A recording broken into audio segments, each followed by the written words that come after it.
merci pour cette matinée. On est devant toi.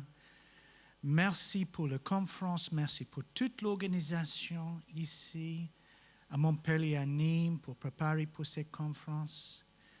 Merci aussi pour chaque membre du corps de Christ. Merci pour Pasteur Johan, pour les anciens. Merci pour cette culte ce matin et pour la portion de Pasteur Bailey. Et merci de bénir cette introduction. Amen. Je peux continuer de prier. Wow. OK, ce matin, j'ai un cœur de partager courtement pour cette introduction sur le principe des murailles et les murs.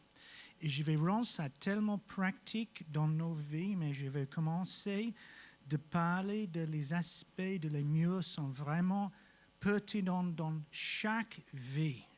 Croyant ou non croyant, on existe avec ce principe. Le premier point qui est important de comprendre le contexte de ça, le moment que Christ meurt sur la croix, il dit, je rends mon esprit entre tes mains, Seigneur Père. Il baisse la tête volontairement. Ce n'est pas un acte qu'il était tué, c'est un acte de donner sa vie. Et le moment qu'il fait ça, en Matthieu chapitre 27 et verset 51, le voile du temple qui séparait entre le lieu très saint, la présence de Dieu, et le lieu saint et le reste de ce temple, était déchiré. C'est un voile de telle épaisseur que c'est impossible pour un homme de déchirer. C'était une telle hauteur, c'est impossible de faire ça. Et c'était devenu en haut. Le commencement de déchirement commence en haut, jusqu'en bas. Et pour la première fois dans la réalité et l'existence du temple, c'était possible de voir le lieu très saint partout. Et les sacrificateurs peuvent voir qu'il n'y a pas une barrière entre les deux parties. Ça signifie quelque chose de tellement important pour nous. Dieu a déchiré cette voile. Et le voile est tombé. Ça veut dire qu'il n'y a plus un voile, il n'y a plus une barrière entre nous et Dieu. Parce que par son corps sur la croix, tout était accompli. Et maintenant, nous avons libre accès. L'épître de Hébreux parle profondément de ce principe. Que le voile est déchiré, maintenant son corps, il a un chemin vivant, accessible directement le trône de la grâce en Hébreux chapitre 4 et verset 16. Et nous avons cet accès à Dieu. Le deuxième principe, le deuxième point, est en Ephésiens chapitre 2, verset 14. Il est maintenant un mur de séparation entre les Juifs et les païens, entre nous, entre tous les cultures. Et quand je lis ça, je pense à un mur. Et ce n'est pas un mur externe comme une muraille. C'était interne. C'est quelque chose qui séparait deux salles. Ça veut dire que Dieu a déchiré et détruit cette mur qui existe entre deux peuples, afin qu'à l'Église a fondé que maintenant nous avons plein accès d'entrer et de partager notre commune avec nos frères et sœurs. Le mur a existé avant. Pour les Juifs, il n'y a aucun contact avec les païens. Et pour les païens, aucun contact avec les Juifs. Mais maintenant, tout a changé depuis Pentecôte. Maintenant, il a prêché la paix. Il est venu de ceux qui sont proches et ceux qui sont loin. Et cette mur était complètement détruite. Et maintenant, dans l'époque de l'Église, la dispensation de l'Église, nous avons cet accès.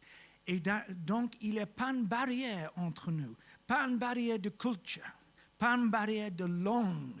Maintenant, c'est possible d'exprimer parce que ce n'est pas une question de langue terrestre.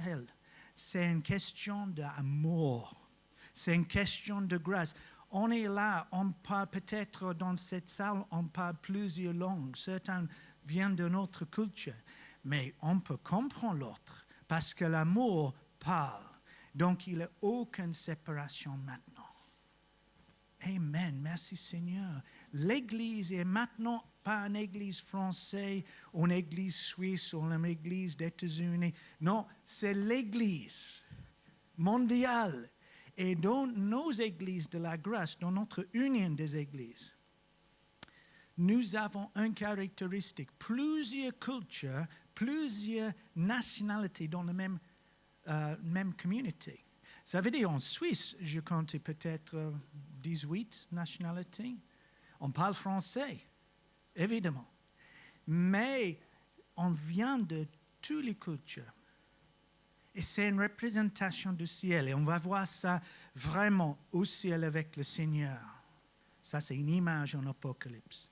Maintenant, j'arrive à un dernier point qui est important. Les murs qui existent dans nos cœurs. Les murs de séparation entre nous et le monde. Le mur entre moi et ma femme peut exister. Entre moi et ma famille. Entre moi et mon communauté, entre moi et le voisinage. Et je peux mettre ces barrières. Et mettre les barrières et rester derrière. Vous savez, Jéricho avait les murailles de crainte. Ils n'ont pas juste un sens de les grands murailles comme ça, de protection. Ça amène à la crainte et ils sont des prisonniers dedans. Moi, je peux mettre une protection contre moi, le monde, parce que je suis blessé, je suis insécure, je cherche pour une raison, mais j'étais affecté, vacciné, peut-être une immunité contre la religion. Et donc, je vais entrer dans une église. Jamais je vais faire confiance dans quelque chose dans le nom de Dieu. Jamais que je vais faire confiance dans quelqu'un d'autorité, que j'étais blessé par quelqu'un d'autorité. Donc, les murs restent. Et personne ne peut entrer. Vous savez, Dieu a brisé tous les autres murs. Mais ça, c'est un mur que Dieu doit débrider, d'enlever. C'est un acte de faire confiance en Dieu. Un petit témoignage. Quand j'avais 17 ans, j'étais tellement mince. J'avais mal à grossir, mal à mettre le muscle. Et j'ai fait les musculations toujours. Mais quand j'avais 17 ans, j'ai fait l'aïkido et la musculation pour avoir un respect, d'être quelqu'un que les gens vont respecter. Et de cacher, en réalité, derrière de tout ça, j'avais été caché parce que j'avais peur. Et je cherchais d'enlever cette peur et je ne peux pas. Et le plus que je fais le sport, le plus que la peur reste. Et donc, ce n'était pas une vie. Et j'étais délivré de ça. Maintenant, je peux faire le sport. Maintenant, je peux faire les choses. Mais pas dans un niveau d'esclavage. Je fais ça avec liberté devant le Seigneur. Évidemment, ce n'est pas une idole. Ça, c'est important. Mais ici, les murs doivent tomber, comme à Jéricho. Je dois laisser le Seigneur de me toucher. Paul supplie les Corinthiens, en 2 Corinthiens, il dit, mon cœur est ouvert à vous. Mon cœur est élargi. Mais vous, vos cœurs sont étroits. Donc, je peux tout montrer mon amour, l'amour de Dieu pour vous. Vous me connaissez bien parce que j'ai fondé, en fait, j'étais dans votre église. J'étais là depuis le début. Vous connaissez mon cœur. Mais vous ne faites pas la confiance parce que vous avez entendu les autres voix. Vous maintenant prenez un autre chemin et moi je suis là en train de pleurer pour vous. Mais vous êtes prisonniers derrière de ces murs. Et c'est dans le cœur et ça reste dans le cœur. Donc qu'est-ce que se passe? Il est dit ouvrir vos cœurs. Ça veut dire que c'est un acte que moi, je peux faire. C'est que les Corinthiens peuvent faire. Et quand c'était fait, il va entrer dans un, comme on a dit, en Psaume 18, verset 19, c'est David qui a dit, « J'avais une vie qui était étroite, et maintenant le Seigneur m'amène dans une place qui est plus grande, à la croix. » Et ça, c'est une vie. Ça, c'est une vie d'honneur et de gloire. Et vous savez, je ne suis pas en train de dire qu'il n'y a pas de limites dans nos vies. On a besoin. Mais il faut aussi, comme en Zacharie, laisser le Seigneur d'être un feu, un mur de feu pour nous. L'Église est un lieu de protection, pas une prison, pas que je reste avec un esprit d'indépendance, que j'entre dans l'Église, je garde mon cœur, je reste comme ça. C'est évidemment, certains viennent. Moi, je suis venu dans une église comme ça. J'ai entré, j'avais un peu peur comme ça, j'étais un peu fermé. Mais petit par petit, les murs tombent, petit par petit. J'ai laissé l'amour de Dieu de faire entrer dans mon cœur. Et maintenant, je vis une vie. Évidemment, on est une œuvre continuelle en train de rouler. Donc, qu'est-ce qu'on dit? Le chantier, le continu, il est toujours une œuvre que le Seigneur fait avec moi. Mais on est dans un lieu de liberté. Ouvrons nos cœurs vers lui. Ouvrons nos cœurs à notre communauté. Laissons le Seigneur d'entrer. C'est un lieu de liberté. Et on peut servir les autres. Et on peut voir les prisons, les gens vivent. Mais on peut amener la vie. Que Dieu vous bénisse.